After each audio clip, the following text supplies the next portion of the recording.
नमस्ते और tell yourself a story में आपका हार्दिक स्वागत है। सभ्यता के आरंभ से ही मनुष्य ने जब भी चेतना की आंखें खोली हैं, तो स्वयं को दो अनंत रहस्यों के बीच खड्डा पाया है। एक रहस्य बाहर की ओर फैला है, यह अनंत आकाश, ये अरबों नक्षत्र, यह ब्रह्मांड जिसका कोई और छोर नहीं मिलता। और दूसरा रहस्य हमारे भीतर है, यह चेतना, यह मैं होने का भाव, यह विचार और भावना का गहरा सागर जिसकी थाह पाना भी उतना ही कठिन है। इन दोनों रहस्यों के बीच मनुष्य का जीवन एक छोटी सी यात्रा है, और इस यात्रा का सबसे बड़ा भय, सबसे बड़ा प्रश्न चिन्ह एक शब्द पर आकर टिक जाता है, मृत्यु। मृत्यु क्या है? क्या यह चेतना का पूर्ण अंत है, या यह केवल एक पडिड्डाव है, एक द्वार है जो किसी और लोक में खुलता है? क्या इस शरीर के नष्ट हो जाने के बाद भी कुछ शेष रहता है? इतिहास में हर संस्कृति ने, हर धर्म ने इस प्रश्न का उत्तर देने की कोशिश की है। किसी ने परलोक की कल्पना की, किसी ने पुनर्जन्म के सिद्धांत गढ़े, किंतु भारत के प्राचीन ऋषियों ने एक अनूठा मार्ग चुना।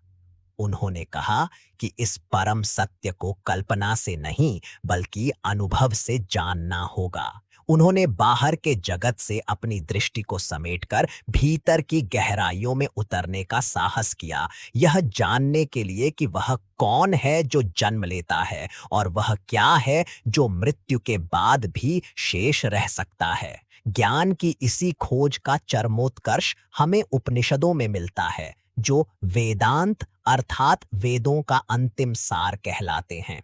ये उपनिषद कोई साधारण ग्रंथ नहीं, बल्कि गुरु और शिष्य के बीच हुए वे रहस्यमयी संवाद हैं, जिनमें ब्रह्म विद्या अर्थात उस परम सत्य का ज्ञान उजागर किया गया है। और इन्हीं उपनिषदों में एक कथा ऐसी है जो सीधे मृत्यु के हृदय में उतर जाती है। एक ऐसी गाथा जो अपना मंच किसी आश्रम या गुरुकुल में नहीं, बल्कि स्वयं यमराज के दरबार में स्थापित करती है। यह है कथा उपनिषद, एक अमर संवाद, एक अविस्मरणीय यात्रा। आज हम उसी यात्रा पर निकल रहे हैं। यह यात्रा एक कहानी से शुरू होती है।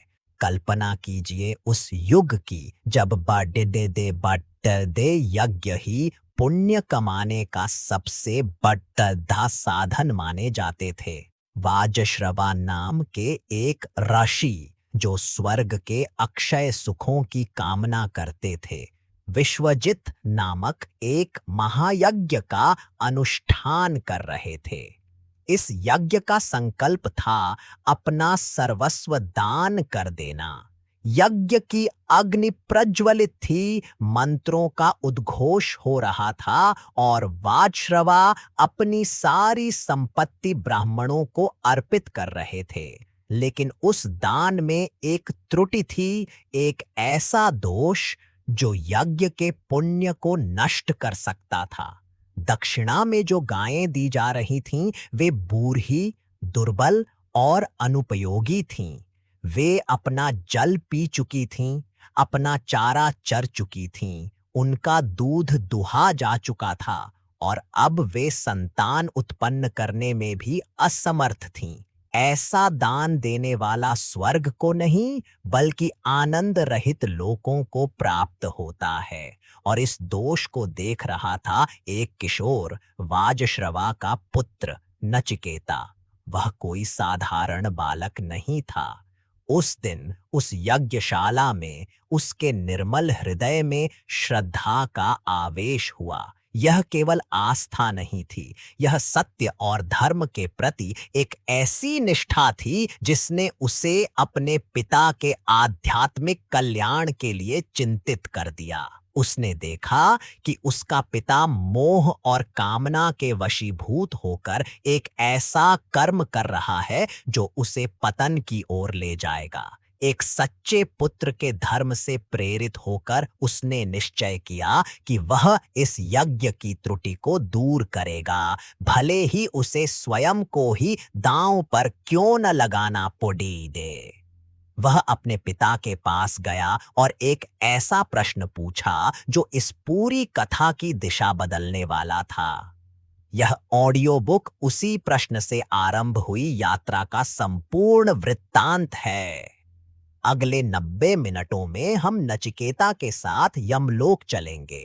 हम देखेंगे कि कैसे वह बालक अपनी दृढ़ता से मृत्यु के देवता का भी हृदय जीत लेता है।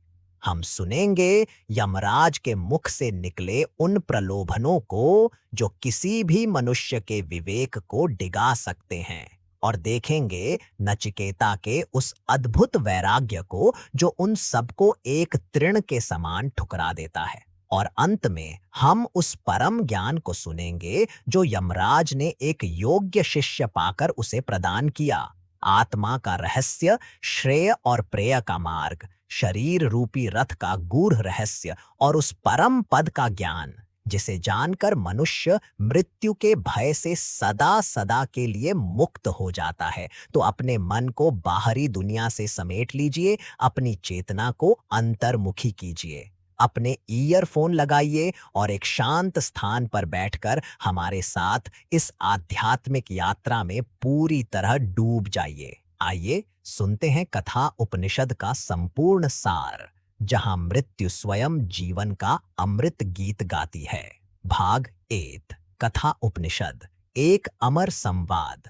प्राचीन भारत की पुण्य भूमि, जहां की वायु में वेद मंत्र गूंजते थे और जहां के वनों में ऋषियों के आश्रम ज्ञान के प्रकाश स्तंभ थे, वहीं एक ऐसी कथा का जन्म हुआ जो मृत्यु के रहस्य पर से पर्दा उठाने का साहस करती है। यह कथा है कठोपनिषद की, जो कृष्ण यजुर्वेद की कट शाखा के अंतर्गत आती है। यह केवल एक कहानी नहीं, अपितु एक गहन आध्यात्मिक संवाद है। एक ऐसा संवाद जो एक किशोर की जिज्ञासा और मृत्यु के देवता के ज्ञान के बीच घटित हुआ। यह आत्मज्ञान की उस यात्रा का वृत्तांत है जहां साधक स्वयं मृत्यु के द्वार पर पहुंचकर उससे जीवन का रहस्य पूछता है। इस संवाद की गहराई को समझने के लिए आदि शंकराचार्य ने इस पर जो भाष्य लिखा, वह इसके दार्शनिक पक्ष को और भी स्पष्ट कर देता है। कथा का आरंभ वाजश्रवा के पुत्र उद्दालक आरुणि के एक महान यज्ञ से होता है। उन्हें वाजश्रवस इसलिए भी कहा जाता था क्योंकि वे अन्न वाज का दान करने के लिए प्रसिद्ध थे और इसी से उन्हें यश श्रव की प्राप्ति हुई थी। स्वर्ग के सुखों और अक्षय पुण्यों की कामना से उन्होंने विश्वजित नामक एक महायज्ञ का आयोजन किया। इस यज्ञ की यह प्रतिज्ञा थी कि यजमान अपनी संपूर्ण संपत्ति, अपना सर्वस्व दान कर देगा।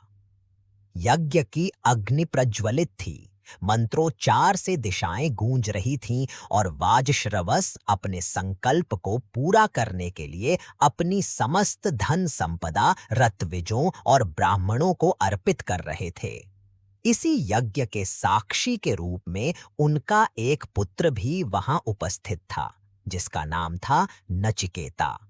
वह अभी किशोर ही था, एक कुमार, जिसकी अवस्था अभी सांसारिक व्यवहारों और छल प्रपंचों से बहुत दूर थी। उसका मन निर्मल और बुद्धि कुशाग्र थी।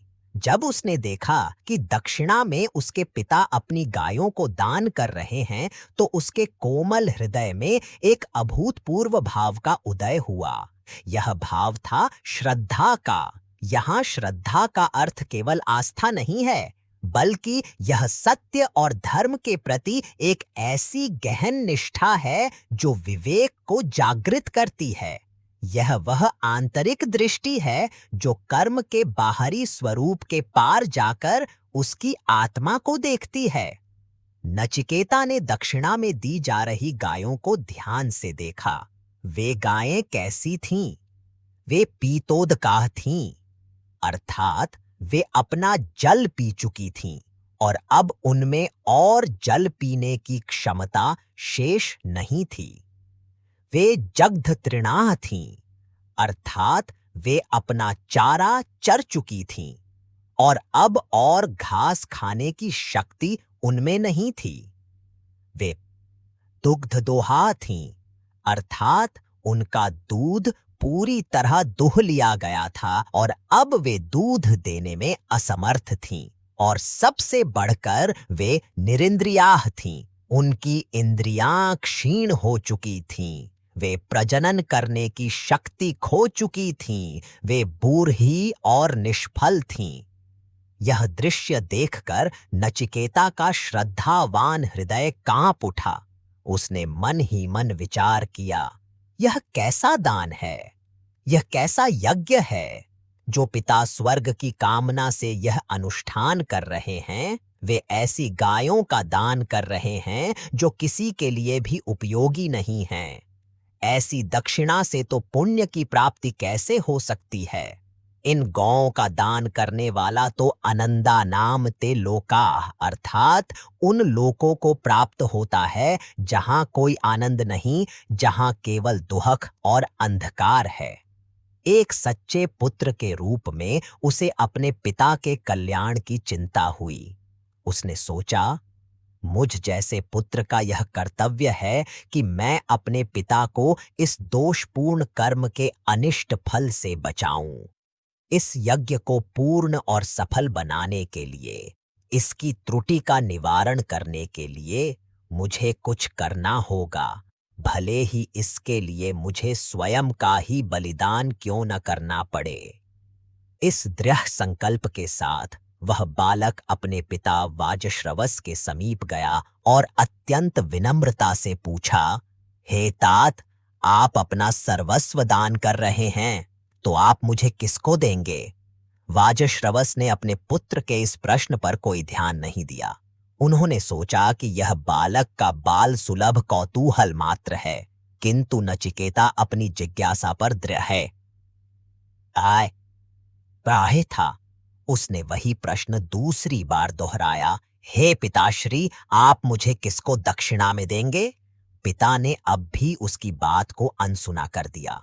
जब नचिकेता ने शांत और स्थिर भाव से तीसरी बार वही प्रश्न पूछा, तात कस्मै मां दास्यसि, तो वाजश्रवस का धैर्य टूट गया। उन्हें अपने पुत्र की इस हठ पर क्रोध आ गया। वे सोचने लगे कि यह कोई साधारण बालक का व्यवहार नहीं है। इस निरंतर प्रश्न से उत्पन्न हुए आवेश में उनके मुख से वे शब्द निकल पड़े जो इस महान उपनिषद की आधारशिला बनने वाले थे। उन्होंने क्रोध में भरकर कहा, मृत्यवे त्वा ददामि इति, अर्थात मैं तुझे मृत्यु को देता हूं। पिता के मुख से यह कठोर वचन सुनकर भी नचिकेता के मुख पर भय की कोई रेखा नहीं उभरी। वह विचलित नहीं हुआ। उसने अपने पिता के क्रोधपूर्ण निर्णय को भी एक आदेश के रूप में स्वीकार किया। उसके लिए पिता का वचन सत्य था और उस सत्य की रक्षा करना उसका परम धर्म था। वह एकांत में जाकर विचार करने लगा। उसके मन में दुहक इस बात का नहीं था कि उसे मृत्यु को प्राप्त होना है, बल्कि वह इस बात पर विचार कर रहा था कि यमराज का मुझसे ऐसा कौन सा कार्य सिद्ध होगा जिसके लिए मेरे पिता ने मुझे उनके पास भेजा है। उसने अपनी योग्यता का आकलन करते हुए सोचा, मैं अपने पिता के बहुत से शिष्यों और पुत्रों में प्रथम श्रेणी में गिना जाता हूँ, अर्थात मैं सदैव श्रेष्ठ आचरण करता हूँ। बहुतों में मैं मध्यम श्रेणी का आचरण करता हूँ, पर मैंने कभी भी अधम या निम्न श्रेणी का आचरण नहीं किया। फिर भी पिता ने मुझे मृत्यु को दे दिया। निश्चय ही उन्होंने यह किसी प्रयोजन से नहीं, बल्कि केवल क्रोध के आवेश में कहा है। किंतु फिर भी पिता का वचन व्यर्थ न जाए, इस निष्ठा से भरकर वह अपने शोकाकुल पिता के पास लौटा। उसके पिता अब अपने कहे हुए शब्दों पर पश्चाताप कर रहे थे। नचिकेता ने उन्हें सांत्वना देते हुए जो शब्द कहे वे उसकी आयु से कहीं अधिक परिपक्व और ज्ञानपूर्ण थे। उसने कहा, हे तात, आप अपने पूर्वजों के आचरण का स्मरण कीजिए। देखिए कि हमारे पितृ पितामह किस प्रकार व्यवहार करते आए हैं, और यह भी देखिए कि वर्तमान काल के साधु पुरुष किस प्रकार आचरण करते हैं। उन्होंने कभी अपने वचन को मिथ्या नहीं होने दिया। मनुष्य का जीवन तो खेत में उगी फसल के समान है। सस्यमिव मर्त्यः पच्यते सस्यमिवा जायते पुनः। जैसे फसल पकती है, कट जाती है और फिर से उत्पन्न होती है, वैसे ही मनुष्य भी जन्म लेता है, वृद्ध होता है, मर जाता है और फिर से जन्म लेता है। इस अनित्य संसार में अपने वचन को असत्य करके क्या लाभ? अतः आप अपने सत्य का पालन कीजिए और मुझे यमराज के पास जाने की आज्ञा दीजिए। पुत्र के ऐसे ज्ञान और दृढ़ता को देखकर वाजश्रवस निरुत्तर हो गए। उन्होंने भारी मन से अपने वचन की सत्यता की रक्षा के लिए नचिकेता को यमलोक जाने की अनुमति दे दी। नचिकेता मृत्यु के देवता वैवस्वत यम के भवन में पहुंचा, किंतु उस समय यमराज अपने धाम में उपस्थित नहीं थे, वे कहीं बाहर गए हुए थे। नचिकेता ने एक अतिथि के रूप में उनके द्वार पर 3 रात्रियों तक प्रतीक्षा की। उसने अन्न जल का त्याग कर पूर्ण निष्ठा से यह तप किया। जब 3 दिनों के पश्चात यमराज लौटे तो उनके मंत्रियों और पत्नी ने उन्हें सूचित किया। उन्होंने यमराज को सावधान करते हुए कहा, हे वैवस्वत, एक ब्राह्मण अतिथि साक्षात वैश्वानर अग्नि के समान होता है, जो अतिथि के रूप में घर में प्रवेश करता है। यदि उसका सत्कार न किया जाए तो वह गृहस्थ के घर को उसी प्रकार जला देता है जैसे अग्नि। साधु पुरुष पाद्य, अर्घ्य और आसन देकर उस अग्नि को शांत करते हैं। आपने एक ब्राह्मण अतिथि को 3 रात्रियों तक बिना भोजन पानी के अपने द्वार पर प्रतीक्षा करवाई है। यह महान दोष है। जिस मंदबुद्धि पुरुष के घर में ब्राह्मण अतिथि बिना भोजन किए रहता है, उसकी सभी आशाएं, प्रतीक्षाएं, सत्संगति के फल, प्रियवाणी के पुण्य, यज्ञ, इष्ट और परोपकार पूर्त के कर्मों के फल तथा उसके पुत्र और पशु सब कुछ नष्ट हो जाते हैं। अतः शीघ्र जाकर उस अतिथि का सत्कार कीजिए और उसके लिए जल ले जाइए। यह सुनकर यमराज तुरंत नचिकेता के पास पहुंचे। उन्होंने उस तेजस्वी कुमार को देखा और अपने अनादर के लिए क्षमा मांगी। उन्होंने नचिकेता का सत्कार किया और कहा, हे ब्राह्मण, तुम नमस्कार करने योग्य अतिथि हो, फिर भी तुम मेरे घर में 3 रात तक बिना भोजन किए रहे।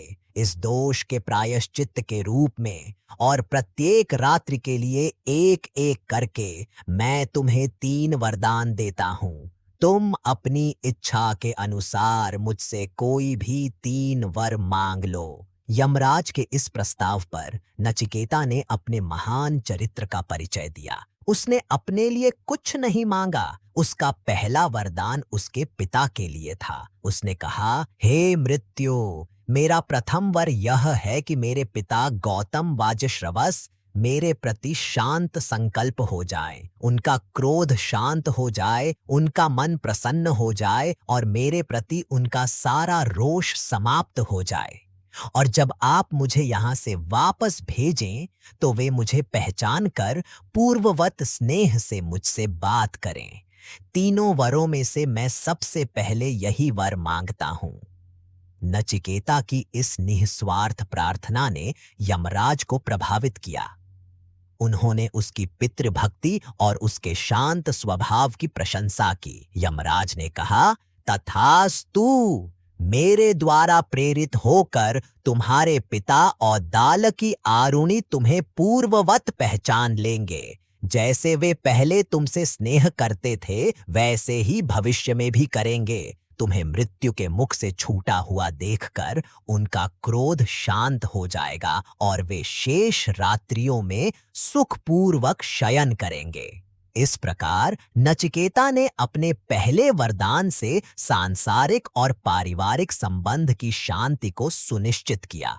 उसने यह सिद्ध कर दिया कि एक सच्चा साधक अपने व्यक्तिगत लाभ से पहले अपने कर्तव्यों और धर्म का निर्वाह करता है। उसका यह पहला कदम उस महान आध्यात्मिक यात्रा की भूमिका थी जिसके अगले चरण में वह स्वर्ग के रहस्य और अंत में मृत्यु के भी पार जो परम सत्य है उसे जानने का प्रश्न करने वाला था।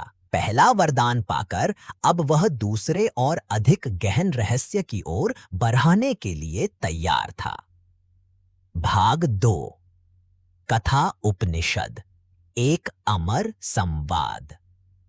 नचिकेता की निःस्वार्थ पितृभक्ति से प्रसन्न होकर मृत्यु के देवता यम ने उसके पहले वर को सहर्ष स्वीकार कर लिया था।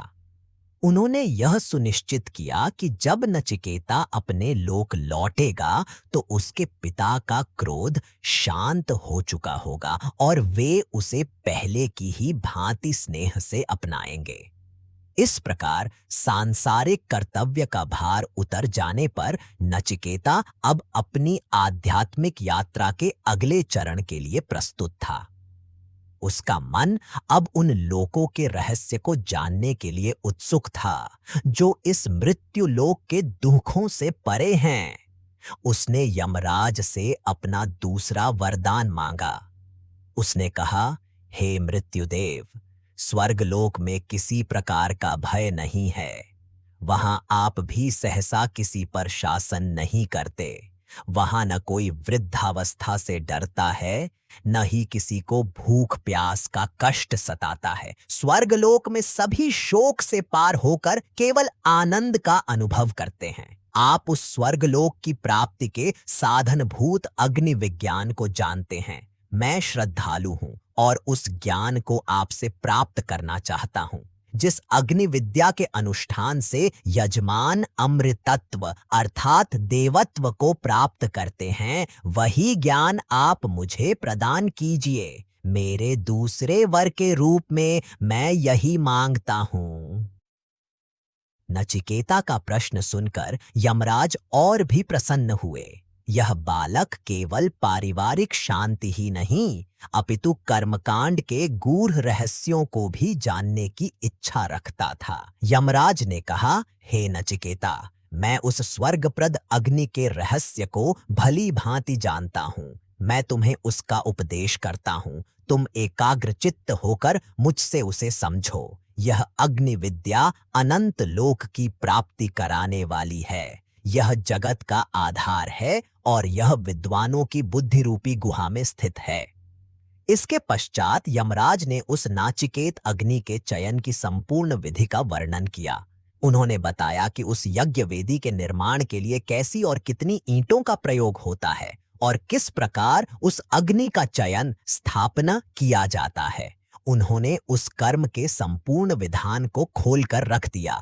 नचिकेता, जिसकी बुद्धि अत्यंत तीव्र और ग्रहणशील थी, उसने यमराज के द्वारा कहे गए एक एक शब्द को आत्मसात कर लिया। जब यमराज ने उससे पुनः सुनाने को कहा तो नचिकेता ने जैसा सुना था अक्षरशः वैसा ही सब कुछ दोहरा दिया। अपने शिष्य की इस असाधारण मेधा और योग्यता को देखकर यमराज का हृदय आनंद से भर गया।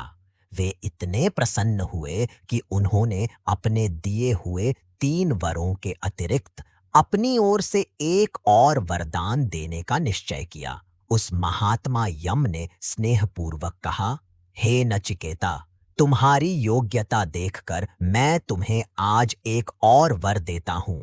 आज से यह अग्नि विद्या तुम्हारे ही नाम से, नाचिकेत अग्नि के नाम से प्रसिद्ध होगी और तुम इस अनेक रूपा रत्नमयी माला को भी ग्रहण करो। इसके साथ ही उन्होंने उसे कर्म विज्ञान की वह अनिंदित गति प्रदान की जो अनेक फलों को देने वाली थी। यमराज ने उस नाचिकेत अग्नि के फल का वर्णन करते हुए कहा, जो मनुष्य इस नाचिकेत अग्नि का 3 बार चयन करता है, जो माता, पिता और आचार्य, इन तीनों से ज्ञान प्राप्त कर संधि स्थापित करता है, और जो यज्ञ, अध्ययन और दान इन तीन कर्मों को करता है वह जन्म और मृत्यु को पार कर जाता है। वह ब्रह्म से उत्पन्न ज्ञानवान और स्तुत्य देव हिरण्यगर्भ को जानकर और उसका अनुभव कर इस अत्यंत शांति को प्राप्त होता है। इस प्रकार दूसरे वरदान के माध्यम से नचिकेता ने कर्मकांड की उस पराकाष्ठा को प्राप्त कर लिया जो मनुष्य को अभ्युदय और स्वर्ग के सुख प्रदान कर सकती थी। यमराज ने अपने वचन का उपसंहार करते हुए कहा, हे नचिकेता, तुमने दूसरे वर से जिस स्वर्ग की साधनभूत अग्नि को मांगा था वह मैंने तुम्हें दे दिया है। लोग इस अग्नि को तुम्हारे ही नाम से जानेंगे। अब तुम अपना तीसरा वर मांगो, क्योंकि उसे दिए बिना मैं तुमसे ऊरण नहीं हो सकता। यहां आकर कथा एक निर्णायक मोड़ लेती है। अब तक का संवाद विधि निषेध, कर्म और उसके फल के क्षेत्र में था। यह वह ज्ञान था जो संसार के अंतर्गत ही श्रेष्ठ गति प्रदान करता है, किंतु यह आत्म तत्व का यथार्थ ज्ञान नहीं था। शंकराचार्य अपने भाष्य में स्पष्ट करते हैं कि अब उपनिषद का प्रयोजन उस अज्ञान को नष्ट करना है जो संसार का बीज है और जो कर्ता, कर्म और फल के अध्यास पर आधारित है। इस अज्ञान के नाश के लिए उससे सर्वथा विपरीत ब्रह्मात्मयकत्व के विज्ञान को प्रस्तुत करना आवश्यक है, जो क्रियाकारक फल के द्वैत से शून्य है और जिसका एकमात्र प्रयोजन आत्यंतिक निःश्रेयस अर्थात मोक्ष है।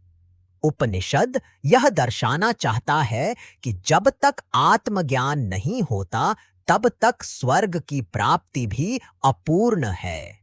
सच्चा अधिकारी वही है जो कर्म के अनित्य फलों से विरक्त हो चुका हो। इसी वैराग्य की परीक्षा करने के लिए यमराज अब नचिकेता के सामने ऐसे प्रलोभन प्रस्तुत करते हैं जो किसी भी साधारण मनुष्य के विवेक को डिगा सकते हैं। यमराज के कहने पर नचिकेता ने अपना तीसरा और अंतिम प्रश्न पूछा। यह प्रश्न किसी लोक, किसी सुख या किसी ऐश्वर्य के लिए नहीं था। यह प्रश्न अस्तित्व के सबसे गूढ़ रहस्य पर था। उसने कहा, येयम प्रेते विचिकित्सा मनुष्य स्थित्य के नायमस्तीति चैके एतद् विद्यामनुशिष्टस्त्वयाहं वराणामेश वरस्तृतीयः। मनुष्य के मर जाने पर जो यह संशय होता है कि यह आत्मा रहता है ऐसा कुछ लोग कहते हैं और नहीं रहता ऐसा कुछ अन्य लोग कहते हैं, इस विषय में मैं आपसे शिक्षित होकर इसे जानना चाहता हूं। मेरे वरों में यही तीसरा वर है। यह प्रश्न सुनकर यमराज एक पल के लिए गंभीर हो गए। यह वही रहस्य था जिसे जानने में देवता भी संशयग्रस्त हो गए थे। उन्होंने नचिकेता की पात्रता की अंतिम परीक्षा लेने का निश्चय किया। उन्होंने कहा, हे नचिकेता, इस विषय में तो पूर्व काल में देवताओं को भी संदेह हुआ था। यह धर्म अत्यंत सूक्ष्म है। यह सरलता से जानने योग्य नहीं है। न ही सुज्ञेयमणुरेश धर्म। तुम कोई दूसरा वर मांग लो, मुझे इस प्रश्न के लिए विवश मत करो। इस वर को मेरे लिए छोड़ दो।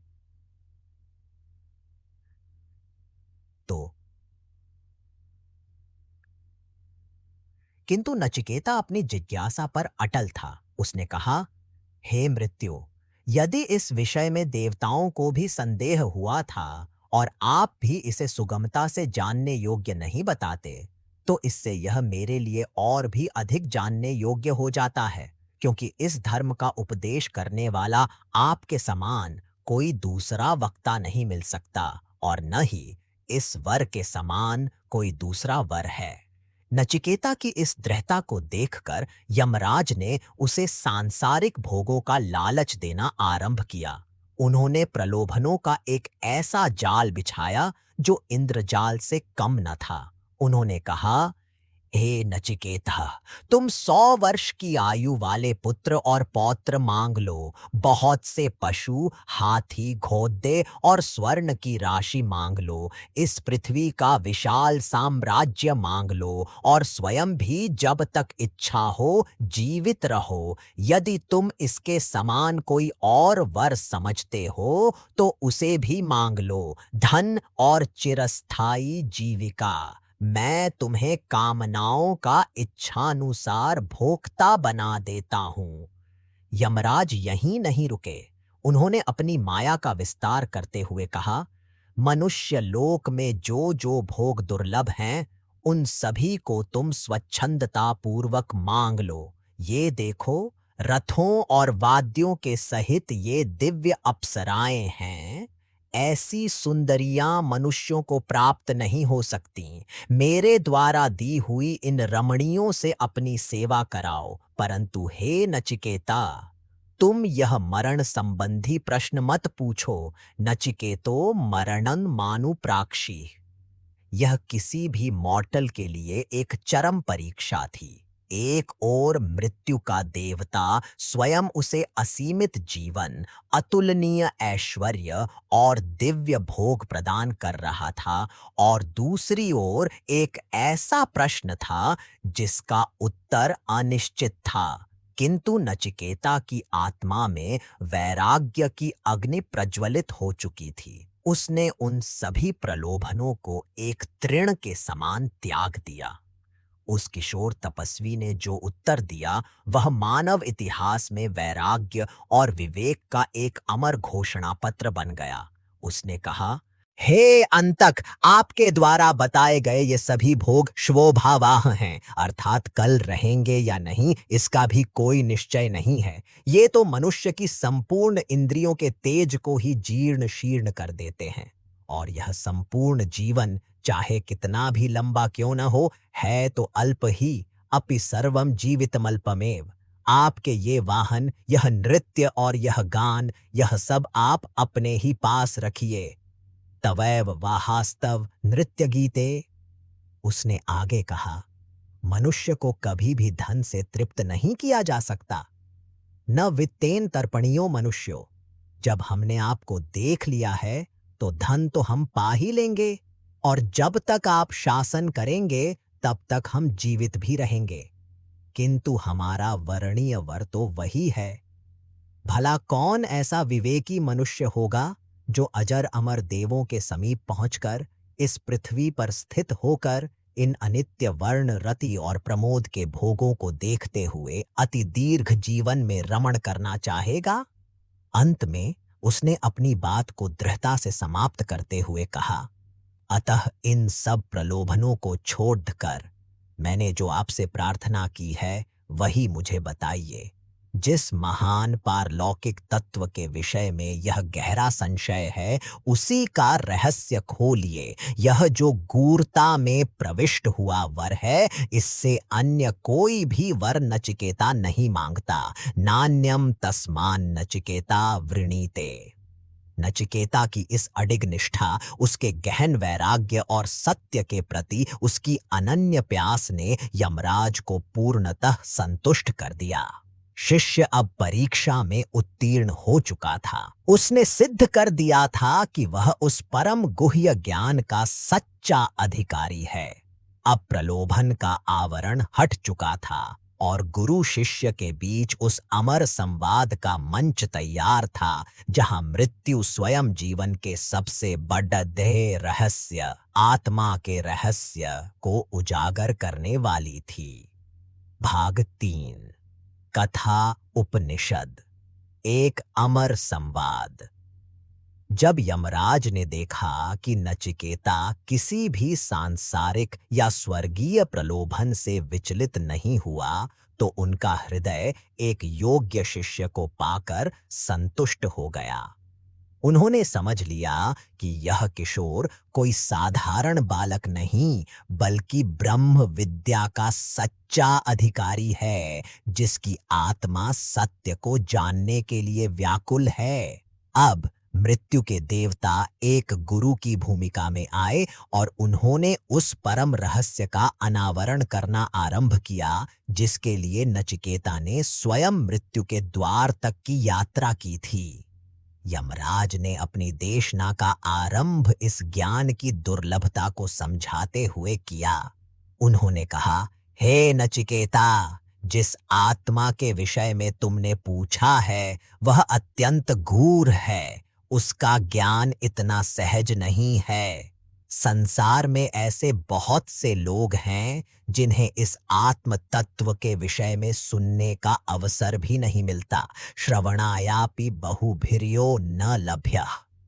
और जिन भाग्यशालियों को इसके विषय में सुनने को मिलता भी है, उनमें से भी बहुत से लोग इसे समझ नहीं पाते क्योंकि उनका चित्त अशुद्ध और असंस्कृत होता है। शृण्वन्तोऽपि बहवो यं न विद्युः। उन्होंने आगे कहा, इस तत्व का उपदेश करने वाला वक्ता भी कोई आश्चर्य स्वरूप ही होता है।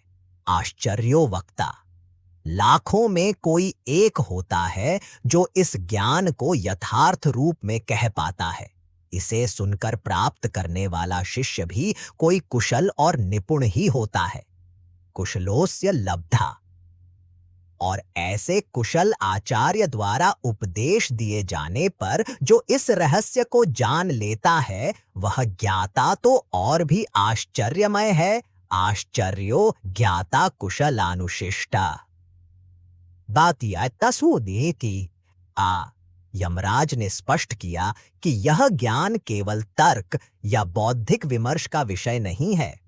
उन्होंने नचिकेता को सावधान किया, हे प्रियतम, यह आत्मबुद्धि जिसे तुम प्राप्त करना चाहते हो केवल तर्क के द्वारा प्राप्त नहीं की जा सकती। नैषा तर्केण मतिरापनेया। जो तार्किक केवल अपनी बुद्धि के बल पर इस तत्व को समझना चाहता है, वह केवल भ्रम में ही भटकता है क्योंकि वह आगम शास्त्र के रहस्य को नहीं जानता और अपनी कल्पनाओं के जाल में उलझा रहता है। यह ज्ञान तो तभी सुगम होता है जब इसे अनन्य द्वारा कहा जाए। प्रोक्तान्येनैव सुज्ञानाय प्रेष्ठ। देखो अनन्य का अर्थ समझाते हुए शंकराचार्य अपने भाष्य में कहते हैं कि यह वह आचार्य है जो स्वयं प्रतिपाद्य ब्रह्म से भिन्न नहीं है, अर्थात जो आत्म साक्षात्कारी है, जिसने अपनी एकता ब्रह्म के साथ अनुभव कर ली है। जब ऐसा ब्रह्मज्ञानी गुरु उपदेश करता है, तभी शिष्य के मन में कोई गति, कोई संशय शेष नहीं रहता। अनन्य प्रोक्ते गतिरत्र नास्ति। शिष्य को भी यह बोध हो जाता है कि वह ब्रह्म मैं ही हूं। यमराज ने नचिकेता की प्रशंसा करते हुए कहा, आहा, तुम वास्तव में सत्य धृति वाले हो। सत्य धृतिर बतासी, तुम्हारी निष्ठा सत्य पर दृढ़ है। हे नचिकेता, हमें तुम्हारे जैसा ही प्रश्न करने वाला शिष्य मिले।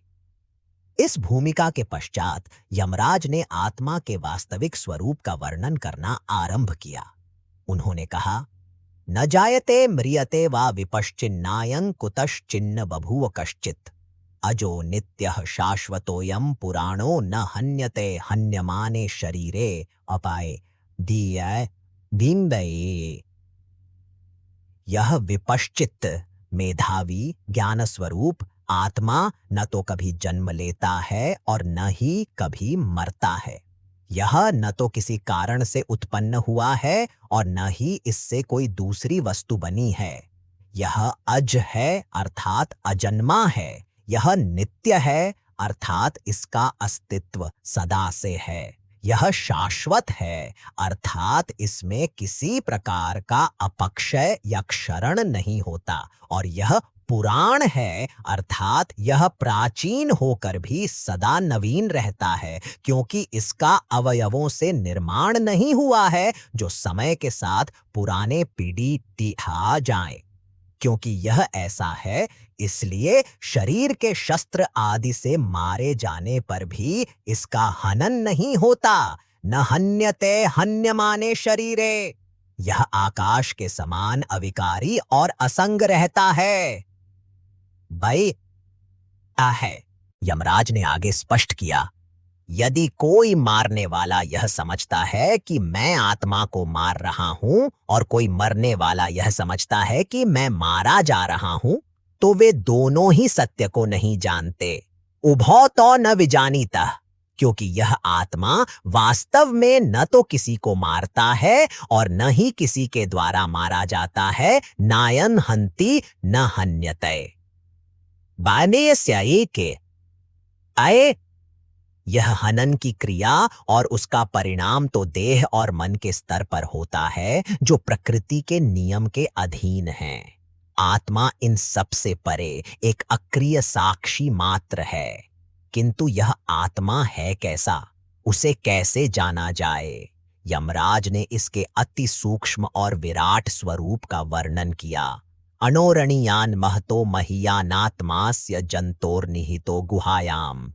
यह आत्मा अणु से भी अणु सूक्ष्म है और महान से भी महान विराट है। यह ब्रह्मा से लेकर एक तृण तक प्रत्येक जीव की हृदय रूपी गुहा में निहित है, छिपा हुआ है।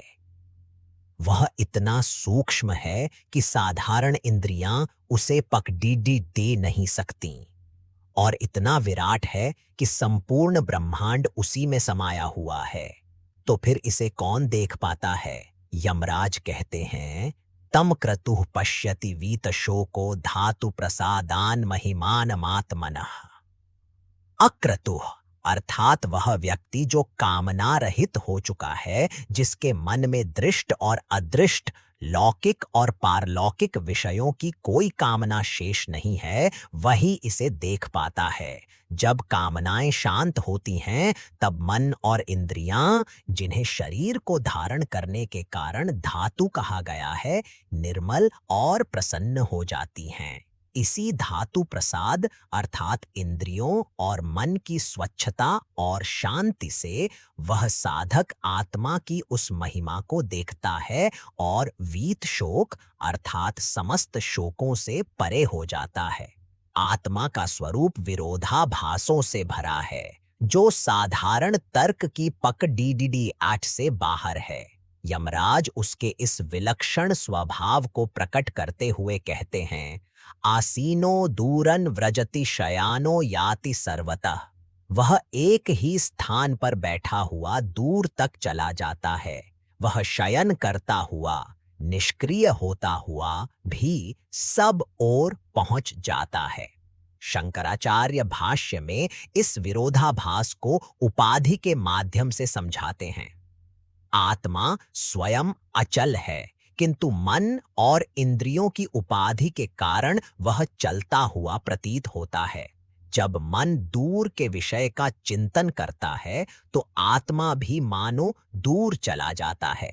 स्वप्न में जब शरीर सोया होता है, तब भी आत्मा स्वप्न लोक में सर्वत्र विचरण करता है। वह अमदामद है, हर्ष और अहर्ष दोनों गुणों से युक्त प्रतीत होता है, किंतु वास्तव में वह इन दोनों से परे है। यमराज कहते हैं, ऐसे देव को मेरे सिवा और कौन जान सकता है? कस्तम मदाम दम देवम मदन्यो जातुमर्हति। अर्थात इसे जानने के लिए अत्यंत सूक्ष्म और निर्मल बुद्धि की आवश्यकता है। इस ज्ञान की प्राप्ति का मार्ग क्या है? क्या यह केवल अध्ययन या बौद्धिक परिश्रम से संभव है? यहाँ यमराज उस परम रहस्य को उजागर करते हैं जो साधक के लिए सबसे महत्वपूर्ण है। नयमात्मा प्रवचनेन लभ्यो न मेधया न बहुना श्रुतेन यमेवैष वृणुते तेन लभ्यस्तस्यैष आत्मा विवृणुते तनु स्वाम। आओ से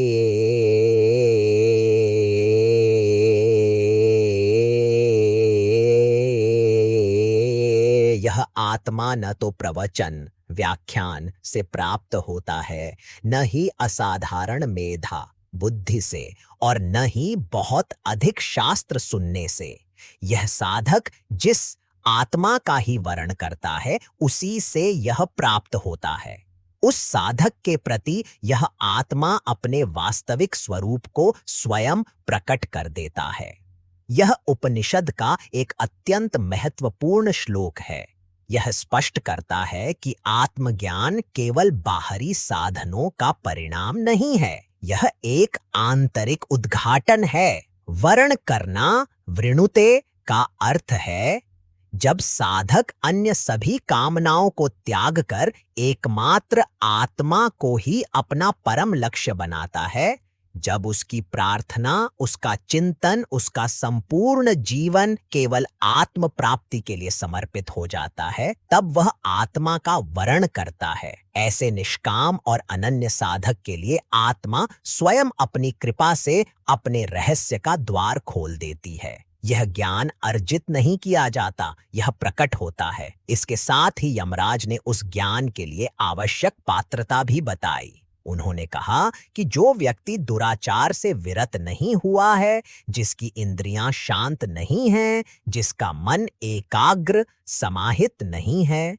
और जो मन की शांति के फल की भी कामना करता है, अशांत मानस, वह केवल प्रज्ञान ब्रह्मज्ञान के द्वारा इस आत्मा को प्राप्त नहीं कर सकता। पात्रता पहले आती है, ज्ञान उसके पश्चात। अंत में यमराज आत्मा के उस विराट स्वरूप की ओर संकेत करते हैं जिसके सामने संपूर्ण सृष्टि तुच्छ है। वे कहते हैं, यस्य ब्रह्म च क्षत्रम च उभे भवत ओदनः मृत्युर्यस्योपसेचनम का इत्था वेद यत्र सः।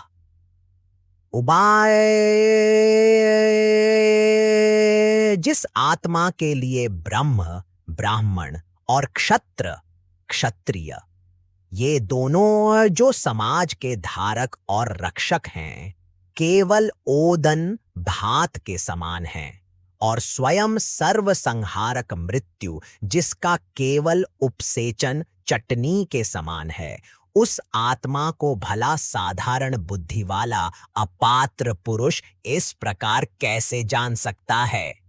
इस प्रकार यमराज ने नचिकेता के समक्ष ज्ञान की भूमिका रखी। उन्होंने आत्मा के स्वरूप की एक झलक दिखाई, उसकी दुर्लभता बताई और उसे प्राप्त करने के लिए बौद्धिक अहंकार को छोड़कर आंतरिक शुद्धता और अनन्य निष्ठा के मार्ग पर चलने का संकेत दिया। यह ज्ञान की वह नींव थी जिस पर अब साधना के व्यावहारिक पथ का निर्माण होना था, जिसका वर्णन रथ के प्रसिद्ध रूपक के माध्यम से अगली वल्ली में किया जाएगा। भाग 4, कथा उपनिषद। एक अमर संवाद। यमराज ने नचिकेता के समक्ष आत्मा के गूढ़, नित्य और अविकारी स्वरूप का उद्घाटन कर दिया था। उन्होंने यह भी स्पष्ट कर दिया था कि यह ज्ञान तर्क से नहीं, बल्कि श्रद्धा, वैराग्य और एकनिष्ठ साधना से ही प्राप्त होता है।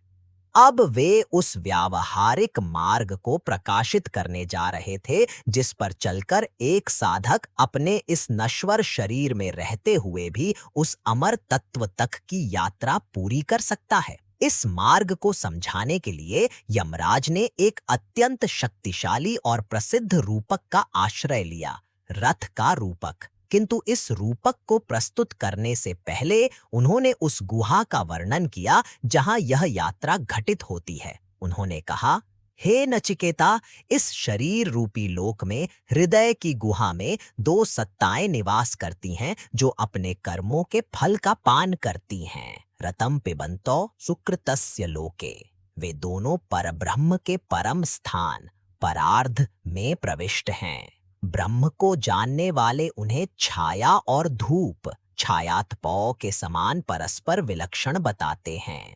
यहाँ 2 सत्ताओं से तात्पर्य जीवात्मा और परमात्मा से है।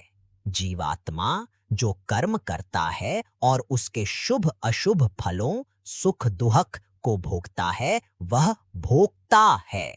परमात्मा उसी हृदय गुहा में स्थित है, किंतु वह केवल साक्षी है, अकर्ता और अभोक्ता है। एक कर्म बंधन में बांधी हुई छाया के समान है, तो दूसरा उस बंधन से सर्वथा मुक्त देदीप्यमान धूप के समान है। यद्यपि फल का पान केवल जीवात्मा ही करता है, तथापि परमात्मा के सान्निध्य के कारण यहाँ द्विवचन का प्रयोग क्षत्रिय न्याय के अनुसार किया गया है। जैसे छाता लेकर जा रहे एक व्यक्ति के साथ चल रहे पूरे समूह को छाते वाले कह दिया जाता है, उसी प्रकार भोक्ता जीवात्मा के संग रहने के कारण साक्षी परमात्मा को भी उपचार से पान करने वाला कहा गया है। इस पृष्ठभूमि को स्थापित करने के बाद यमराज ने साधना के मार्ग को स्पष्ट करने वाले उस अमर रूपक का वर्णन आरंभ किया, जो आज भी साधकों के लिए पथ प्रदर्शक है। उन्होंने कहा, आत्मानं रथिनं विद्धि शरीरं रथमेव तु, बुद्धिं तु सारथिं विद्धि मनः प्रग्रहमेव च।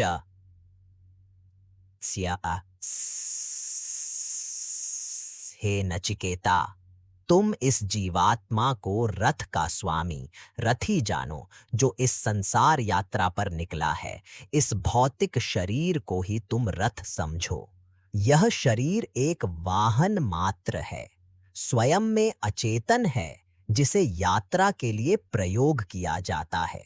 निश्चय करने वाली बुद्धि को इस रथ का सारथी, ड्राइवर समझो, क्योंकि शरीर के समस्त कार्य बुद्धि के नेतृत्व में ही होते हैं, और संकल्प विकल्प करने वाले मन को उस सारथी के हाथ में स्थित लगाम, रस्सी जानो। रूपक को आगे बढ़ाते हुए वे कहते हैं, इंद्रियाणि हयानाहुर्विषयास्तेषु गोचरान्, आत्मेन्द्रिय मनोयुक्तम भोक्ते त्याहुर्मनीषिणः। आदि मनीषी पुरुष चक्षु आदि इंद्रियों को इस रथ के घोड़े बताते हैं, क्योंकि शरीर रूपी रथ को ये ही खींचकर विषयों की ओर ले जाती है। उन घोड़ों के दौड़ने के लिए जो मार्ग हैं, वे ही रूप, रस, गंध आदि विषय हैं। और जब आत्मा शरीर, इंद्रियों और मन के साथ संयुक्त हो जाता है, तब विवेकी पुरुष उसे भोक्ता कहते हैं। शंकराचार्य यहाँ स्पष्ट करते हैं कि आत्मा का भोक्तृत्व उसका वास्तविक स्वरूप नहीं, बल्कि इन उपाधियों के साथ तादात्म्य स्थापित करने के कारण उत्पन्न हुआ एक अध्यास मात्र है।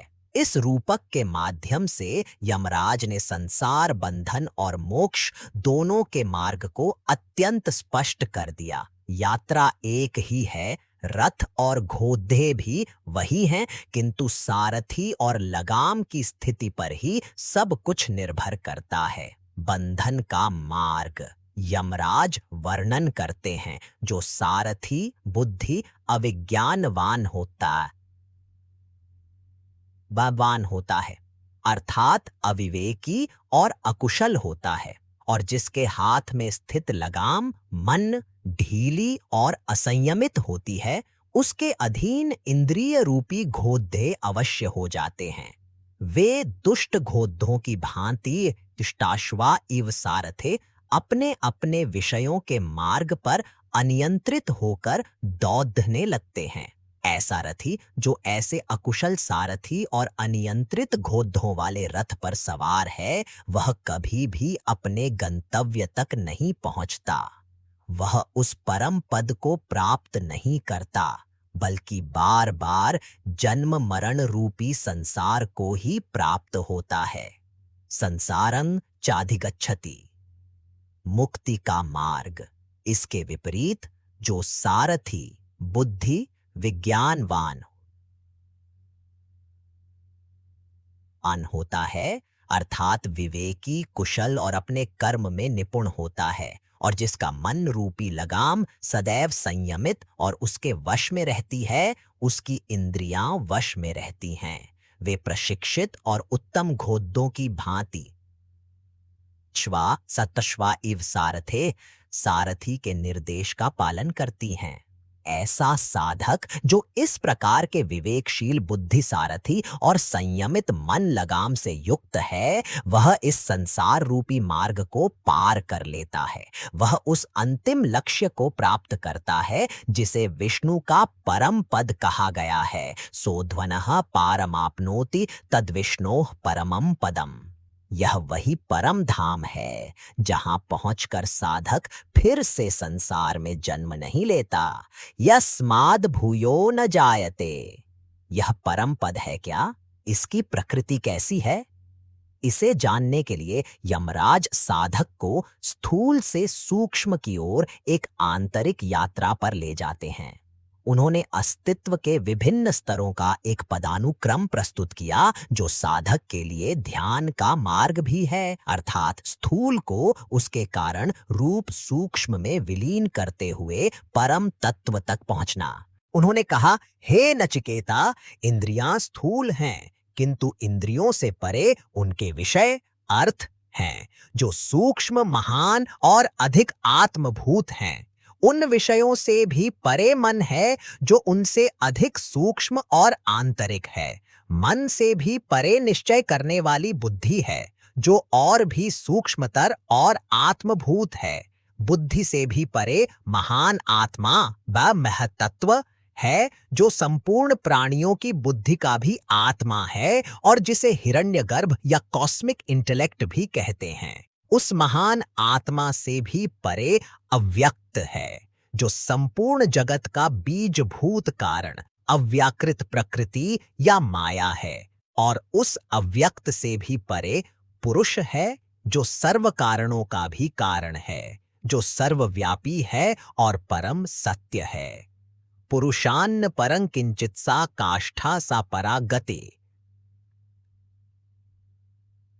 पुरुष से परे और कुछ भी नहीं है। वही सूक्ष्मता की, महत्व की और आत्मत्व की परम सीमा काष्ठा है। वही परम गति अर्थात अंतिम लक्ष्य है।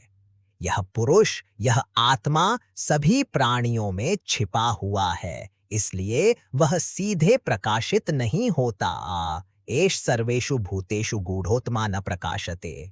तो उसे कैसे देखा जाए? यमराज कहते हैं, यह तो केवल अग्र्या बुद्धया, अत्यंत तीक्ष्ण, एकाग्र और सूक्ष्म बुद्धि के द्वारा ही सूक्ष्मदर्शी पंडितों द्वारा देखा जाता है। दृश्यते त्वग्र्यया बुद्धया सूक्ष्मया सूक्ष्मदर्शिभिः। इसकी प्राप्ति के उपाय के रूप में यमराज लय चिंतन का उपदेश देते हैं। विवेकी पुरुष को चाहिए कि वह अपनी वाक् आदि इंद्रियों का मन में लय करे, उस मन का ज्ञान स्वरूप बुद्धि में लय करे, उस बुद्धि का महान आत्मा महतत्व में लय करे और उस महतत्व का भी उस परम शांत आत्मा वायु पुरुष में लय कर दे। इस अत्यंत सूक्ष्म और दुर्गम मार्ग को समझाते हुए यमराज संपूर्ण मानवता को एक अमर संदेश देते हैं, एक ऐसा आह्वान जो आज भी गूंजता है। उत्तिष्ठत जाग्रत प्राप्य वरान निबोधत। उठो, जागो और श्रेष्ठ आचार्यों के समीप जाकर उस परम तत्व को जानो। यह आह्वान अज्ञान की निद्रा में सोए हुए जीवों के लिए है। उठो अर्थात आत्मज्ञान के प्रति उन्मुख हो। जागो अर्थात उस घोर अज्ञान निद्रा का त्याग करो जो सभी अनर्थों का मूल है, और श्रेष्ठ पुरुषों के समीप जाकर जानो अर्थात बिना गुरु के मार्गदर्शन के यह यात्रा संभव नहीं है। क्यों? क्योंकि यह मार्ग अत्यंत कठिन है। यमराज इसकी दुर्गमता को एक और शक्तिशाली उपमा से स्पष्ट करते हैं। क्षुरस्य धारा निशिता दुरत्यया दुर्गम पथस्तत्कवयो वदन्ति। कविगण अर्थात मेधावी पुरुष इस तत्वज्ञान के मार्ग को छुरे की पैनी की हुई धार के समान दुर्गम बताते हैं, जिसे पार करना अत्यंत कठिन है। जैसे छुरे की धार पर चलना असंभव सा है, वैसे ही इस मार्ग पर असावधानी, प्रमाद या अहंकार के लिए कोई स्थान नहीं है। एक छोटी सी चूक भी साधक को उसके लक्ष्य से बहुत दूर भटका सकती है। इस प्रकार यमराज ने नचिकेता को साधना का संपूर्ण मानचित्र प्रदान किया, रथ के रूपक से लेकर अस्तित्व के पदानुक्रम तक, और अंत में उस मार्ग की कठिनाई और उस पर चलने के लिए आवश्यक जागरूकता का उद्घोष करके उन्होंने एक साधक को देह, मन और बुद्धि का स्वामी बनकर उन्हें अनुशासित कर सूक्ष्म से सूक्ष्मतम की ओर यात्रा करने का आह्वान किया, जिसका अंतिम गंतव्य स्वयं अपना ही परम स्वरूप पुरुष है। भाग 5। कथा उपनिषद, एक अमर संवाद। यमराज ने नचिकेता को साधना का दुर्गम पथ दिखाया था, जो छुरे की धार के समान तीक्ष्ण था। उन्होंने यह स्पष्ट कर दिया था कि इस मार्ग पर चलने के लिए साधक को उठकर, जागकर श्रेष्ठ गुरुओं से ज्ञान प्राप्त करना होगा। पर यह मार्ग इतना कठिन क्यों है? क्योंकि इसका लक्ष्य, वह परम तत्व, अत्यंत सूक्ष्म है। वह कितना सूक्ष्म है और उसका स्वरूप कैसा है, यमराज अब इसी रहस्य का उद्घाटन करने जा रहे थे। उन्होंने उस परम ब्रह्म का वर्णन निषेधात्मक शैली में किया, यह बताते हुए कि वह इंद्रियों और मन की पहुंच से परे कैसा है। उन्होंने कहा, हे नचिकेता, वह तत्व अशब्द है, उसे सुना नहीं जा सकता। वह अस्पर्श है, उसका स्पर्श नहीं किया जा सकता। वह अरूप है, उसका कोई रूप नहीं देखा जा सकता। वह अव्यय है, अर्थात उसका कभी व्यय या क्षय नहीं होता। वह अरस है, उसका स्वाद नहीं लिया जा सकता। वह नित्य है और अगंध है, क्योंकि शब्द, स्पर्श, रूप, रस और गंध जैसे गुण परिवर्तनशील वस्तुओं में होते हैं और जिनका व्यय होता है वे अनित्य होती हैं। किंतु ब्रह्म इन सभी गुणों से रहित है, इसलिए वह अव्यय और नित्य है। उन्होंने आगे कहा, वह अनादि है, जिसका कोई आरंभ नहीं, और अनंत है, जिसका कोई अंत नहीं। वह महतः परं है, अर्थात महत्तत्व, बुद्धि से भी परे और विलक्षण है। और वह ध्रुव है, अर्थात कूटस्थ और निश्चल है। जो साधक इस प्रकार के आत्म तत्व को निश्चय पूर्वक जान लेता है, वह मृत्यु के मुख से सदा के लिए छूट जाता है। निच्छाय तन्मृत्यु मुखात् प्रमुच्यते, अर्थात मृत्यु का भय और चक्र केवल देह और मन के स्तर पर है। जो स्वयं को इस नित्य, ध्रुव और अविकारी आत्मा के रूप में जान लेता है, वह अमर हो जाता है। यहाँ से उपनिषद का दूसरा अध्याय आरंभ होता है। एक मौलिक प्रश्न उठता है, यदि आत्मा हमारा ही स्वरूप है, यदि वह नित्य प्राप्त है, तो फिर वह हमें दिखाई क्यों नहीं देता? उसके दर्शन में बाधा क्या है? यमराज इस बाधा का कारण स्पष्ट करते हैं। परांचिखाने व्यतृणत स्वयंभूस्तस्मात् परां पश्यति नान्तरात्मन।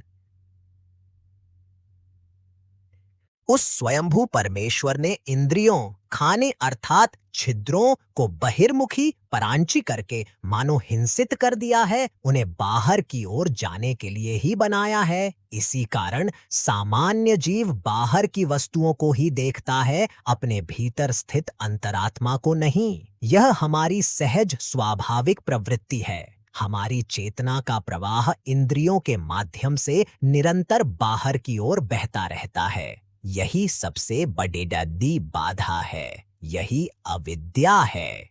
तो इस बाधा को कौन पार करता है? यमराज कहते हैं, कश्चिद् धीरः प्रत्यगात्मानमैक्षदा वृत्त चक्षुर्मृतत्वमिच्छन्।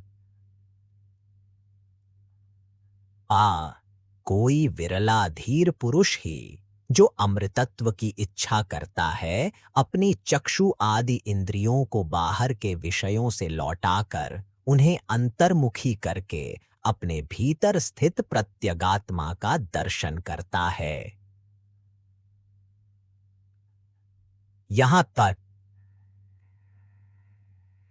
आवृत्त चक्षु होने का अर्थ केवल आंखें बंद करना नहीं, बल्कि चेतना के प्रवाह को संसार से समेटकर आत्मा की ओर मोड़ देना है। यह एक महान साधना है जिसके लिए साहस और विवेक की आवश्यकता होती है। अब यमराज उस आत्मा के स्वरूप का और अधिक विस्तार करते हैं जो उस अंतर्मुखी साधक को अनुभव होता है। वह आत्मा कोई दूरस्थ सत्ता नहीं, बल्कि स्वयं ज्ञान का प्रकाश है जो हर अनुभव के पीछे विद्यमान है। जिस आत्मा के द्वारा मनुष्य रूप, रस, गंध, शब्द, स्पर्श और मैथुन जन्य सुखों को जानता है, उस आत्मा से अविज्ञेय इस लोक में और क्या रह जाता है? वह सर्वज्ञ है।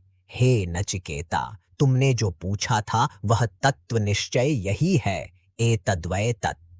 यह आत्मा ही वह साक्षी चैतन्य है जिसके प्रकाश में जागृत और स्वप्न दोनों अवस्थाओं के अनुभव होते हैं। स्वप्नांतम जागृतांतम चोभौ ये नानुपश्यति, महांतम विभुमात्मानं मत्वा धीरो न शोचति। वाय सा बात कही।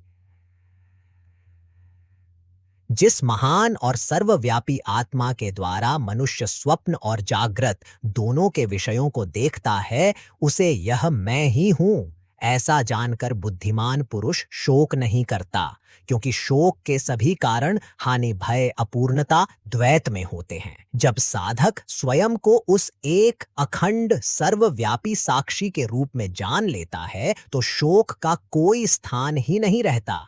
इसी साक्षी आत्मा को जीवात्मा या मध्वद कर्मफल रूपी मधु का भोक्ता के रूप में भी जाना जाता है, किंतु उसका यथार्थ स्वरूप भूत और भविष्यत का शासक है। य इमं मध्वदन वेद आत्मानं जीवमन्तिकात् ईशानं भूत भव्यस्य न ततो विजुगुप्सते।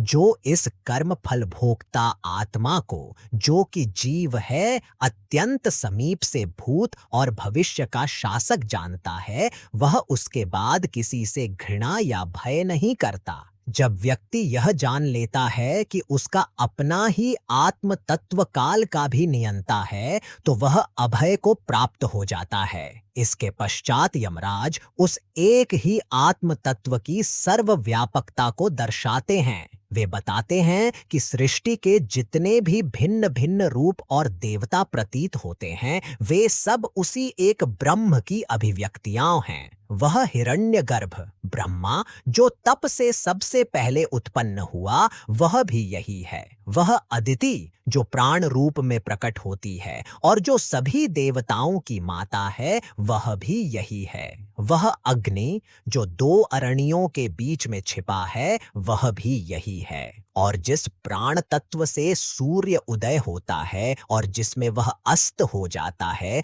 जिसमें सभी देवता वैसे ही अर्पित हैं जैसे रथ की नाभि में अरे, उसका कोई भी उल्लंघन नहीं कर सकता। वह प्राण भी यही ब्रह्म है। इस सर्वव्यापकता को स्थापित करने के बाद यमराज उपनिषद के सबसे महत्वपूर्ण सिद्धांतों में से एक अभेद दर्शन का उद्घोष करते हैं। वे भेद दृष्टि को, जो कि अज्ञान का मूल है, उसे जददे से उखाड़ा खाने दर फेंकने का आदेश देते हैं। यदेवेह तदमुत्र यदमुत्र तदन्वेह मृत्योः स मृत्युमाप्नोति य इह नानेव पश्यति। आम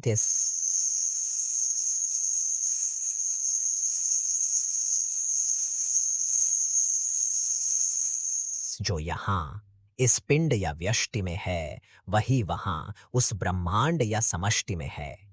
जो वहां है वही यहाँ है। जो इस एक ही तत्व में नानात्व या भेद देखता है, वह मृत्यु से मृत्यु को प्राप्त होता है, अर्थात वह बार बार जन्म और मरण के चक्र में भटकता रहता है। यह भेद दृष्टि ही संसार है। इस भेद दृष्टि का निवारण कैसे हो? मन सैवेदमाप्तव्यम नेह नानास्ति किंचन। यह परम तत्व मन के द्वारा ही प्राप्त करने योग्य है। यहाँ मन का अर्थ है आचार्य और शास्त्र के उपदेशों से शुद्ध और संस्कृत किया हुआ मन। जब मन ऐसा शुद्ध हो जाता है तो उसे यह बोध होता है कि इस ब्रह्म में अणुमात्र भी नानात्व नहीं है। उपनिषद इस चेतावनी को फिर से दोहराता है कि जो इसमें भेद देखता है वह मृत्यु के चक्र में पडीडी डहता है। इस ब्रह्मांडीय और अमूर्त ज्ञान को यमराज पुनः साधक के हृदय में ले आते हैं। वे कहते हैं कि वह विराट पुरुष अत्यंत समीप है। अंगूठे के परिमाण वाला पुरुष, अंगुष्ठमात्रः पुरुषो, शरीर के मध्य हृदय गुहा में स्थित है। वह भूत और भविष्य का शासक है। वह धूम रहित ज्योति के समान है, ज्योतिरिवाधूमकः। वह जो आज है वही कल भी रहेगा। स एवाद्य स ऊ श्वः। वह नित्य, कूटस्थ और एक रस है। अंत में यमराज भेद दृष्टि के विनाशकारी परिणाम और अभेद दृष्टि के अमृतमय फल को एक सुंदर दृष्टांत से समझाते हैं। वे कहते हैं, जिस प्रकार ऊंचे पर्वत शिखर पर बरसा हुआ जल ढलानों पर अलग अलग दिशाओं में बहकर नष्ट हो जाता है, उसी प्रकार जो मनुष्य आत्माओं को पृथक पृथक देखता है वह उन्हीं भिन्न भिन्न शरीरों के पीछे भागता रहता है और संसार में भटकता है। किंतु जो ज्ञानी है उसका क्या होता है? यथोदकं शुद्धे शुद्धमासिक्तं तादृगेव भवति एवं मुनेर्विजानत आत्मा भवति गौतम के। हे गौतम, नचिकेता, जिस प्रकार शुद्ध जल में डाला हुआ शुद्ध जल वैसा ही अर्थात एक रस हो जाता है, उसी प्रकार आत्म तत्व को जानने वाले मननशील मुनि का आत्मा भी परब्रह्म के साथ एक होकर वैसा ही हो जाता है। इस प्रकार यमराज ने अभेद ज्ञान की पराकाष्ठा का वर्णन किया। उन्होंने स्पष्ट किया कि बंधन का कारण भेद दृष्टि है और मोक्ष का स्वरूप अभेद का अनुभव है। यह यात्रा बाहर कहीं जाने की नहीं, बल्कि अपनी ही स्वाभाविक बहिर्मुखी दृष्टि को अंतर्मुखी कर अपने हृदय में स्थित उस एक अखंड सर्वव्यापी आत्म तत्व को मैं ही वह हूं इस रूप में पहचान लेने की है। भाग 6 कथा उपनिषद। एक अमर संवाद। यमराज ने नचिकेता को उस परम सत्य का बोध कराया था जहां द्वैत की समस्त रेखाएं मिट जाती हैं और जीवात्मा का ब्रह्म से अभेद हो जाता है। यह ज्ञान उस निर्मल जल के समान है जो निर्मल जल में मिलकर एक हो जाता है। अब उस परमेश्वर के स्वरूप को जो हृदय गुहा में स्थित है और अधिक स्पष्ट करते हुए तथा अंतिम मुक्ति के मार्ग का दिग्दर्शन कराते हुए यमराज ने अपनी अमृतमयी वाणी को आगे बढ़ाया। उन्होंने शरीर को एक नगर के रूप में चित्रित किया। उन्होंने कहा, पुरमेकादशद्वारं जस्या वक्रचेतसः अनुष्ठाय न शोचति विमुक्तश्च विमुच्यते। बूटे, यह शरीर अजन्मा और अवक्र चेतना वाले, सीधी सरल शुद्ध चेतना वाले आत्मा का 11 द्वारों वाला एक नगर है। जो साधक इस नगर के स्वामी अर्थात आत्मा का ध्यान करता है और स्वयं को उसी का स्वरूप जानता है, वह शोक नहीं करता और वह जो स्वरूप से तो मुक्त है ही, इस ज्ञान के द्वारा बंधन के भ्रम से सर्वथा विमुक्त हो जाता है। वे 11 द्वार हैं, 2 आंखें, 2 कान, 2 नासिका छिद्र, 1 मुख, यह 7 हुए। नाभि और गुदा, यह 9 हुए। उत्सर्जन का द्वार और 10वां ब्रह्मरंध्र जो मस्तक के शीर्ष पर स्थित है। आत्मा इस नगर का राजा है जो इन सभी द्वारों से होने वाले व्यवहार का साक्षी है, फिर भी स्वयं उनसे अलिप्त है। इस राजा को जान लेना ही शोक से मुक्ति है। यह आत्मा केवल इस शरीर रूपी नगर तक ही सीमित नहीं है, वह तो सर्वव्यापी है।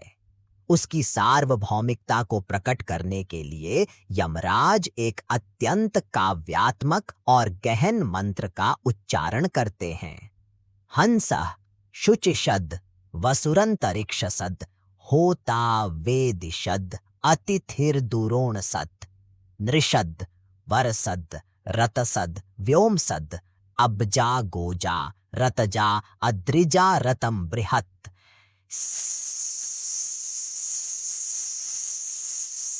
वही आत्मा हंस के रूप में शुद्ध आकाश में विचरण करता है, वसु के रूप में अंतरिक्ष में व्याप्त है, होता पुरोहित के रूप में यज्ञ वेदी पर विराजमान है और अतिथि के रूप में घर घर में उपस्थित है। वह मनुष्यों में, देवताओं में, सत्य, रत में और आकाश में निवास करता है। वह जल से शंख, मोती आदि के रूप में, पृथ्वी से अन्न आदि के रूप में, यज्ञ से और पर्वतों से नदियों के रूप में प्रकट होता है। वह परम सत्य है, वह विराट है। इस मंत्र का सार यह है कि सृष्टि में ऐसा कुछ भी नहीं है जो उस एक आत्म तत्व से भिन्न या उसके बाहर हो। जो सूर्य में है वही एक चींटी में है, जो तुझ में है वही मुझ में है। यह आत्मा ही शरीर के भीतर प्राण शक्ति का संचालन करता है। वही प्राण को ऊपर की ओर ले जाता है और अपान को नीचे की ओर धकेलता है। हृदय के मध्य में बैठे हुए उस वामन अत्यंत पूजनीय सूक्ष्म आत्मा की सभी इंद्रिय रूपी देवता उपासना करते हैं, अर्थात इंद्रियां अपने अपने विषयों का ज्ञान उसी की शक्ति से प्राप्त करती हैं। यमराज अब नचिकेता के मूल प्रश्न के एक और पहलू पर आते हैं। मृत्यु के क्षण में और उसके पश्चात क्या होता है? वे कहते हैं, जब इस शरीर में स्थित देही आत्मा शरीर से मुक्त होता है, तब पीछे क्या शेष रह जाता है? अरे वही ब्रह्म शेष रह जाता है।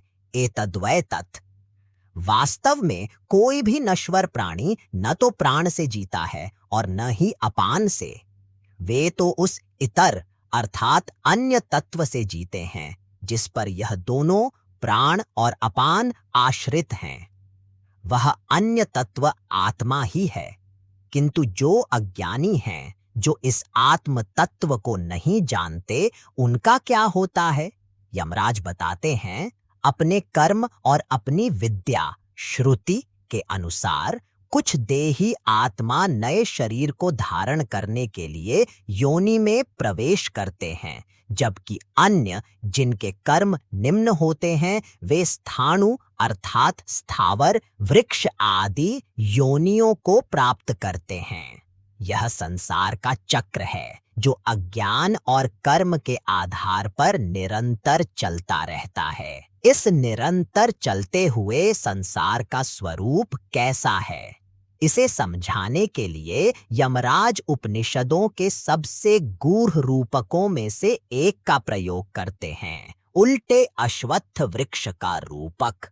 ऊर्ध्वमूलो वाक्शाख एषोऽश्वत्थः सनातनः तदेव शुक्रम तद ब्रह्म तदेवामृतमुच्यते तस्मिल्लोकाः श्रिताः सर्वे तदु नात्येति कश्चन।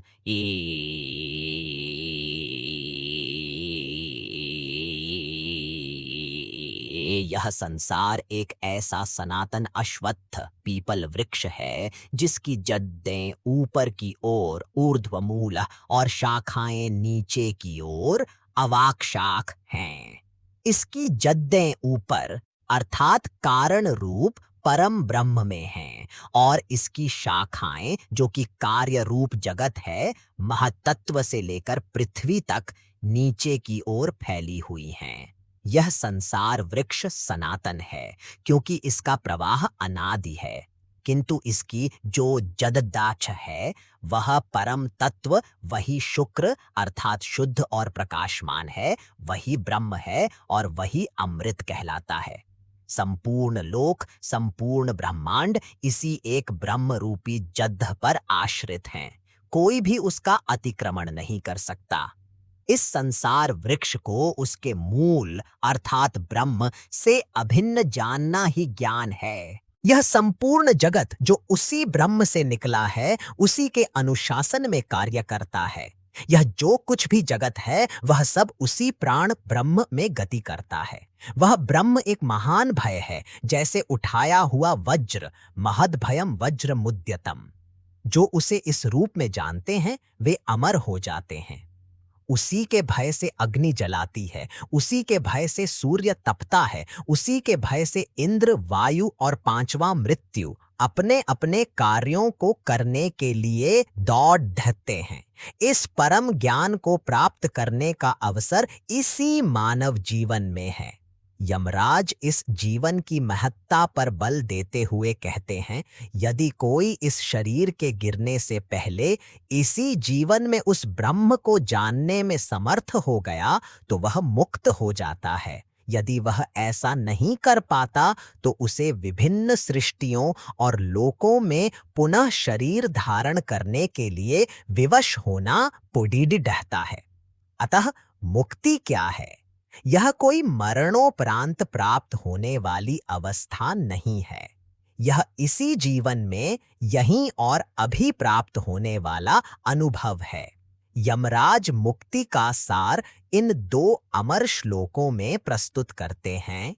यदा सर्वे प्रमुच्यन्ते कामा येस्य हृदि श्रिताः अथ मर्त्युमृतो भवति अत्र ब्रह्म समश्नुते।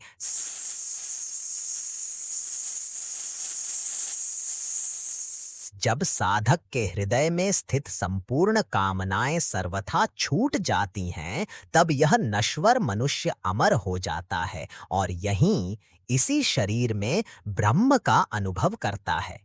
कामनाएं ही बंधन हैं, कामनाओं का क्षय ही मोक्ष है। यदा सर्वे प्रभिद्यन्ते हृदयस्येह ग्रंथयः अथ मर्त्यो मृतो भवति एतावध्यनुशासनम्। जब यहीं इसी जीवन में हृदय की सभी ग्रंथियां, गांठें टूट जाती हैं, तब नश्वर मनुष्य अमर हो जाता है। बस इतना ही संपूर्ण वेदों का अनुशासन, उपदेश है। यह हृदय की ग्रंथियां हैं, अविद्या, अज्ञान, काम, कामना और कर्म की गांठें। जब ज्ञान के द्वारा अविद्या की ग्रंथि टूटती है, तो काम और कर्म की गांठें स्वयं ही खुल जाती हैं। अंत में यमराज ज्ञानी की मृत्यु के समय की गति का संकेत देते हैं। हृदय की 101 नादियां हैं, उनमें से एक सुषुम्ना नादधि मस्तक की ओर, ब्रह्मरंध्र की ओर गई है। मृत्यु के समय जो योगी उस नादी के द्वारा ऊपर की ओर गमन करता है, वह अमृतत्व को प्राप्त करता है। अन्य नादियां विभिन्न दिशाओं में जाने वाली होती हैं, जो पुनर्जन्म का कारण बनती हैं। इस प्रकार मृत्यु के देवता यमराज ने नचिकेता के समक्ष ब्रह्म विद्या और संपूर्ण योग विधि को खोलकर रख दिया। उपनिषद कहता है, मृत्यु प्रोक्ता नचिकेताथ लब्ध्वा विद्यामेता योग विधिम च कृत्स्नम ब्रह्म प्राप्तो विरजो भूद्विमृत्यु। मृत्यु द्वारा कही गई इस विद्या और संपूर्ण योग विधि को प्राप्त करके नचिकेता विरज, रजोगुण से कामनाओं से रहित, और विमृत्यु, मृत्यु से रहित होकर ब्रह्म को प्राप्त हो गया। और अंत में यह आश्वासन केवल नचिकेता के लिए नहीं, बल्कि संपूर्ण मानवता के लिए है। विरजोन्योप्यवंवित योध्यात्ममेव। कोई अन्य भी जो इस प्रकार इस अध्यात्म विद्या को जानता है, वह भी विरज और विमृत्यु होकर ब्रह्म को प्राप्त होता है। इस अमर ज्ञान के उपदेश के साथ ही गुरु और शिष्य दोनों शांत हो जाते हैं। उपनिषद का समापन उसी शांति पाठ से होता है जिससे उसका आरंभ हुआ था, जो गुरु और शिष्य दोनों के एक साथ संरक्षण, एक साथ ज्ञान भोग और एक साथ तेजस्वी होने की प्रार्थना है। यह इस बात का प्रतीक है कि ज्ञान की यह यात्रा एकाकी नहीं, बल्कि गुरु शिष्य परंपरा की एक संयुक्त, पवित्र और तेजस्वी यात्रा है, जो साधक को मृत्यु के भय से पार ले जाकर अमृत स्वरूप ब्रह्म में प्रतिष्ठित कर देती है। ओम सहनावतु सह नौ भुनक्तु सह वीर्यम करवावहै तेजस्विनावधीतमस्तु मा विद्विषावहै। ओम शांति शांति शांति। और इस प्रकार हम कथा उपनिषद की इस अमृतमयी यात्रा के अंत में पहुंचते हैं। हमने बालक नचिकेता के साथ यमलोक की यात्रा की, उसके प्रश्नों में अपनी जिज्ञासा को देखा और यमराज के उत्तरों में उस परम ज्ञान की एक झलक पाई जो जन्म और मृत्यु के भय से परे है। हमने सीखा कि जीवन का सबसे बड़ा उद्देश्य केवल सुख भोगना नहीं, बल्कि उस नित्य, शाश्वत और अविनाशी आत्म तत्व को जानना है जो हम स्वयं हैं। कथा उपनिषद का सार यह नहीं है कि हमें मृत्यु के बाद किसी स्वर्ग या मोक्ष को प्राप्त करना है। इसका सार यह है कि मुक्ति यहीं और अब भी संभव है। जब हृदय की कामनाओं की ग्रंथियां टूट जाती हैं, जब भेद बुद्धि मिट जाती है और जब साधक अपने ही भीतर उस धूम रहित ज्योति का साक्षात्कार कर लेता है, तब वह इसी शरीर में, इसी जीवन में अमर हो जाता है। नचिकेता की यह यात्रा आज हमारे लिए एक प्रेरणा है। यह हमें याद दिलाती है कि हम सभी के भीतर एक जिज्ञासु नचिकेता है जो सत्य को जानना चाहता है। हमें बस उसे जगाना है और सांसारिक प्रलोभनों के यम को पार कर अपने ही आत्म स्वरूप को पाने के लिए दृढ़ संकल्पित होना है। इस गहन यात्रा में 90 मिनट तक हमारा साथ देने के लिए आपका हृदय से धन्यवाद। आशा है इस संवाद ने आपके भीतर भी कुछ प्रश्नों को जगाया होगा और शांति का एक नया द्वार खोला होगा। अगर इस ऑडियो बुक ने आपके मन में कोई विचार या अनुभव जगाया है, तो कृपया अपनी भावनाएं नीचे कमेंट्स में हमारे साथ साझा करें। इस ज्ञान को और लोगों तक पहुंचाने में हमारी सहायता करने के लिए इस वीडियो को लाइक और शेयर अवश्य करें और ऐसे ही सनातन ज्ञान की गहराइयों में उतरने के लिए टेल योरसेल्फ अ स्टोरी को सब्सक्राइब करना न भूलें। हम इस यात्रा का समापन उसी शांति पाठ के साथ करेंगे जिसके साथ इस उपनिषद का आरंभ और अंत होता है।